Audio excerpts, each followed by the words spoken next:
Magandang araw mga kapatid. Tayo lamang ay mag-Bible verse of the day. Magsishare lamang tayo ng salita ng Diyos na nakasulat sa banal na kasulatan. Mateo 5:37 ang ating pag-aaralan. Mateo 5:37 ang sabi, datapwat ang magiging pananalita ninyo. Oo, hindi, sapagkat ang humigit pa rito ay buhat sa masama.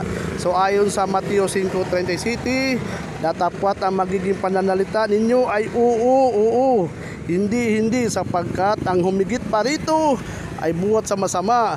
So anong ibig sabihin nito? Santiago 5:12. Pakinggan natin sa Santiago 5:12.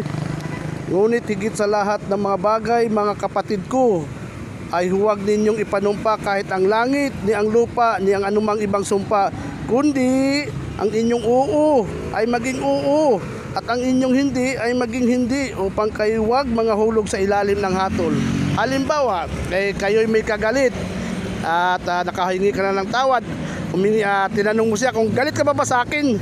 Ang sagot niya ay hindi, pero sa loob naman niya ay may galit pa siya. So hindi gano'n, no?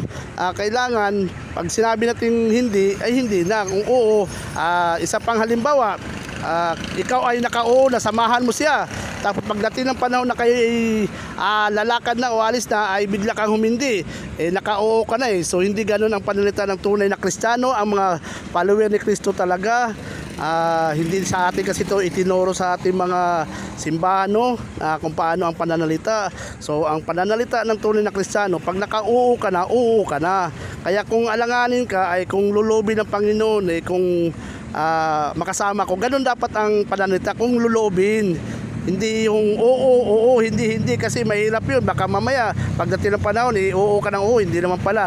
So muli, tayo lamang yung nagsisiyare ng salita ng Diyos na nakasulat sa banal na kasulatan, sa pangalan ni Jesus. Amen.